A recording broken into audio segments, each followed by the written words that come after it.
morning, Warsaw. Today is Thursday, 3rd of August. It will be cloudy with drizzle in the morning with highs of 17 degrees Celsius. That's 51 degrees Fahrenheit for our American listeners. Sunrise will be at 5:15 a.m. and sunset at 8:41 p.m. We are on the third day of the Warsaw Uprising. Poles are sending telegrams to the Brits for help. Tell us more about what is happening on this day. Thanks, Philippe, for that introduction. Yes, telegrams are being sent to the Allies for help. But before we do that, I wanted to start the episode by talking about propaganda. Claire, that's your cup of tea. Tell us more about what the insurgents are doing. I think before we sort of get that, it's good to get the atmosphere of what the insurgents are still feeling in Warsaw. This is day 3. They expected the uprising to be over 2, 3, 4 days. And they're still, a lot of them, feeling very positive. There's a lot of faith still in Polish victory. Zoe, the woman who is, she's now an insurgent soldier. She's working in quartermastering and supplies. And she says, actually, it sounds strange, but it's the most wonderful time of my life. She feels that this open fight, out there, not in the shadows anymore, not underground, but the open fight is washing away the shameful stain of years of occupation. And she's not the only one. There is a sense of exhilaration, really, still within the Polish forces. And it's supported by the freedoms that they have. This is a population who have been occupied since 1939. Brutally occupied, people rounded up, people, executions in retaliation for individual German deaths that could sometimes be 50 or 100 people for one German death. But now they are walking openly in their own streets. And suddenly there is no censorship. They can say what they mean. They're having political debate. Everyone's discussing what the political future and the post-war geography of Poland is going to be. This is encouraged by the Home Army. It's got an information and propaganda office. They are sending out people, groups of men in fives, in cells are sent out with cameras and film to record the uprising so that this is, part of history. It's going to enter the books. The printing presses are coming out. There's been printing presses who've been doing propaganda and resistance leaflets throughout the war, but quite quietly. And now they are producing daily information sheets. There's one called the Information Bulletin. And they are being churned out by these printing presses that were once clandestine. And the Information Bulletin produces a leaflet every single day throughout the entire course of the uprising, which is a fantastic resource for us historians, of course. But there are also news sheets for numerous different political factions. So every wall, window, all the barricades, of course, are plastered with this propaganda because people are thinking that when they're thinking to the future, they're not thinking another 2 months of fighting. What they're thinking is, how are we going to shape Poland? What is the Poland going to be like that we're going to inherit from our actions? And so Zoe meets another officer called Andrew Tchaikovsky, and they have this, fiery political debate in the PKO building. They say it's the most deeply felt freedom of our lives. And so this is a sort of feeling of intoxication at the moment still within the insurgents.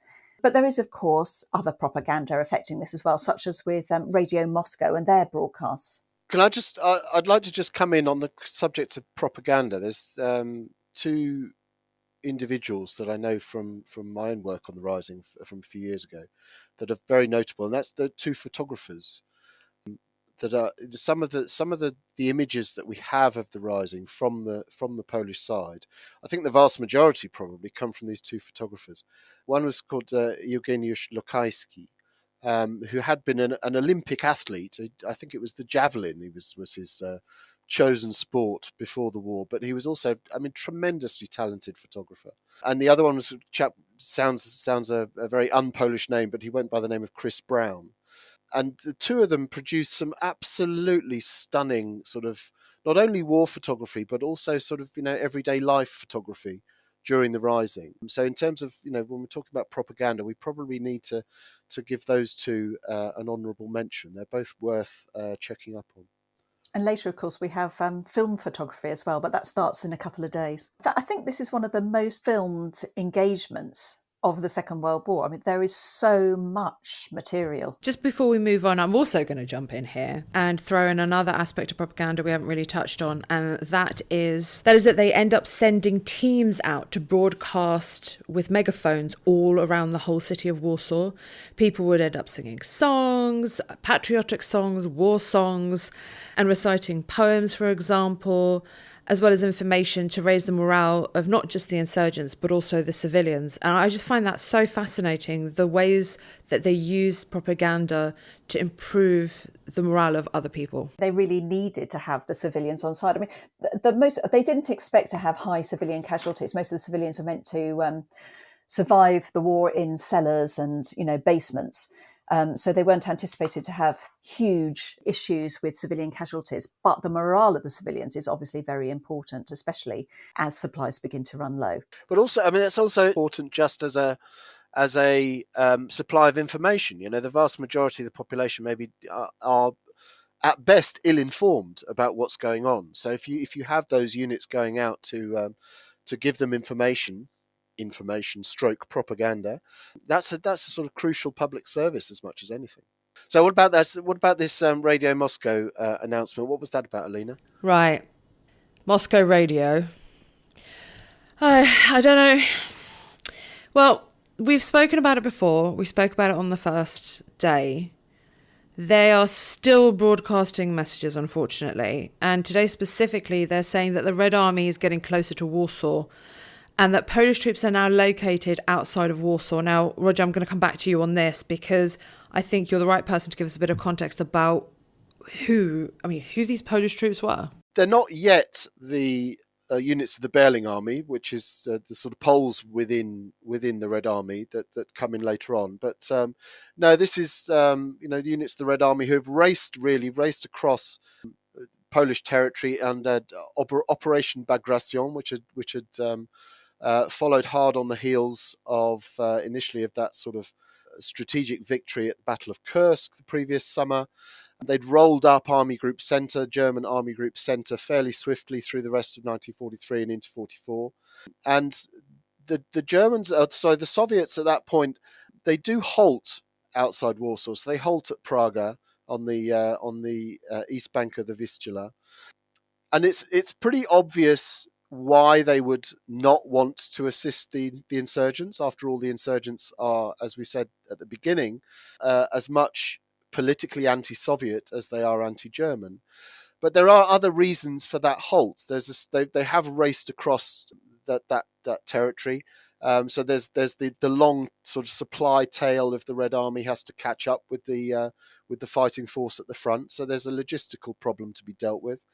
And also, of course, Stalin has to clear the Balkans. So the Balkans, are a sort of secondary theatre that needs to be cleared of German troops, needs to be cleared of Axis troops. Of course, the Romanians and Bulgarians are still fighting, as are the Hungarians are still fighting alongside the Germans at this point. So there is the necessity in grand strategic terms for the Red Army to essentially turn south at this point. Yeah, there's two schools of thought. You could send a sort of an arrow straight for Berlin and try and knock out the heart of the Third Reich, or you have to, fight for every inch of territory. And bearing in mind that Stalin's intention, of course, is to essentially set up satellite regimes across Eastern Europe, not least as a buffer to prevent any future attack on the Soviet Union, but also to spread communism. Let's be honest. His chosen strategy will be to physically take as much territory as possible. So there are other reasons why the Red Army, on appearing on the eastern bank of the Vistula, is moved to halt. It's not necessarily just the sinister reason that they want to sit and watch the insurgents on the other bank get destroyed by the Germans. There are also grand strategic reasons why they halt in the way that they do. I really want to jump in here quickly. As we're talking about the Soviets, I want to touch a little bit on the Allies, because by this point, Burkomorovsky, the commander of the Home Army, has already sent telegrams to London asking for help from the Allies, asking for supplies. And we will be talking a little bit about this in the coming days, especially on the 4th, when the RAF start putting supplies together and start doing airdrops. But the Poles are really, really desperate for weapons. They are sending telegrams asking exactly what they need. They need weapons to be able to combat the heavy armour. And then, unfortunately, the British are sending back saying that they will contact the Russians to help aid the Poles. I mean, we know this doesn't happen, and this is going to be a recurring theme throughout the whole of the next 63 days, that the Soviets say yes, yes, yes, and when they start doing their airdrops, it's just too late already. Then the Brits pass on information to the Allies based in Italy, in Brindisi, for example, and the Poles have also stated that they're ready to help with nighttime drops, for example. They'll have signal arrows ready to guide the aeroplanes wherever they need to go, and that they're begging them to drop tonight. I've covered a bit on this already, but Claire, what's actually going on with the RAF in Brindisi? Where are they? What is the plan at this stage? What is going on with the RAF? Certainly, Britain is preparing to drop supplies to besieged Warsaw. And you mentioned communicating with Italy. That's because they have now made inroads into Italy, and they have a base at Brindisi, which will cut the flight distance to Warsaw massively than it is from London or from Bedfordshire or wherever, Tempsford, the Special Duty Squadron's airfields are. So they are keen to supply, and Churchill is theoretically on board. He's always been emotionally an ally of the Poles. He wants to commit British air support. And of course, we also have the large numbers of Polish pilots at British bases in their own squadrons, but also integrated into other squadrons and other nations as well, like the South Africans, who will play very significant roles. But there are constraints, of course. There are constraints because to reach Warsaw for an airdrop, it's a hell of a long way. It's 1,000 miles if you're coming from Britain, basically, on a return trip. And you want to be able to carry as much arms and ammunition as you can, which means having as little fuel on board so you can give that space up. So you want to be able to refuel. And so the aircraft ideally would refuel at what are now Soviet-held airfields. And Stalin refuses permission for that, which doesn't really have the same strategic aims as you could say that encamping outside and not moving on towards Warsaw has. This seems purely to be to prevent effective support being given to the insurgents inside Warsaw.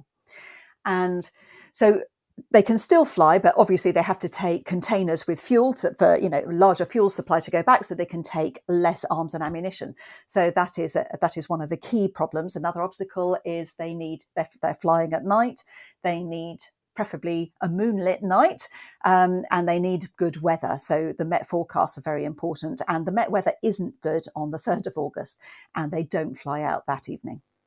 Also, in terms of Allied reactions to this, the British authorities have been informed by the Home Army already at this point of the inhuman treatment that they're receiving at the hands of the Germans, particularly those civilian populations already subject to sort of massacres and atrocities by the Germans. And that's been relayed to the British. And the request from the Home Army was that this information should be passed on to the Germans to warn them that the outside world is aware of what they're doing in Warsaw.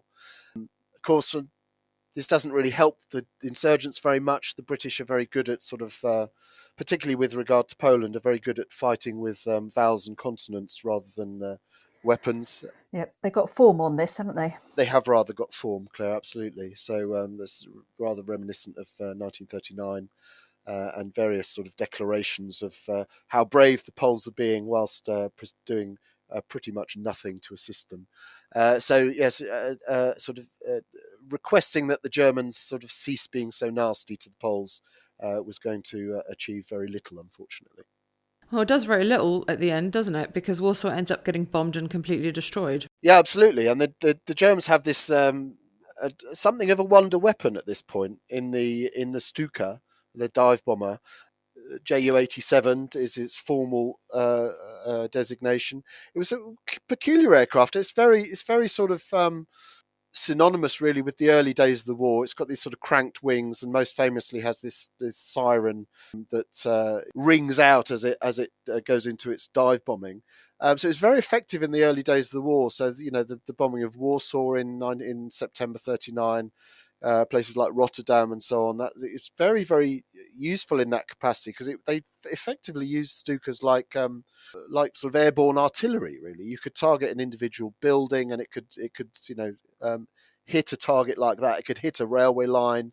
It was very effective in that capacity. I think it's something we need to underline a little bit, and that is being able to keep messages flowing between insurgents and how important that is. I think, Claire, this is going to be a bit of you talking about how these messages are getting back and forth from various different points around the whole of Warsaw. I mean, it's vitally important. Until, obviously, radio's unreliable, telephone they don't have. And so what they're doing is using largely women, but men as well, acting as messengers, who are literally running along, tucking their heads down beneath the barricades. So, in places, they are able to go underground using the cellars. The sapper teams have blasted walls between various connecting cellars so that they can go underground in certain areas. But most of it is just running along the streets. And obviously, with the combat that's going on at the moment, I mean, you get messengers who are caught up in the bombing raids. Sometimes they drop incendiaries, so there are firestorms. You get messengers obviously being shot at by snipers, but just generally shot at and targeted, and just caught up where they're not specifically being targeted, but they're just in the wrong place at the wrong time during the fighting. And they are prioritising and delivering supplies. They're delivering communications, military communications between different units who've taken different parts of the city. They're also just delivering rations, delivering food, medicines to the field hospitals that are already being set up, have already been set up, and also military supplies as well, so guns, weapons, ammunitions. As you said, the homemade, I don't think they'd have called them Molotov cocktails, that being a Russian name, but yeah, the petrol bombs, and just the other, I mean, from their stockpiles as well, some of which they have now reclaimed, they're delivering some of the homemade weapons. I'm just going to jump in with another comment here, because most of the telephone lines were down in Warsaw, but what's really interesting is that some of them were still running, and that Mokotów, one of the regions in the south, this is a really great example because it was completely cut off, and for them to be able to communicate with the general command in the centre of the city, they were connecting via radio to London and then connecting to talk to their counterparts in the middle of the city. So it's absolute chaos at this stage. I just want you all to imagine that you're in one city where you should be able to communicate, but you're having to communicate via a whole different country just to be able to pass on messages. That's insane. Well, that's the end of day 3, everyone. Thank you so much for tuning into the podcast, and we will see you tomorrow for day 4.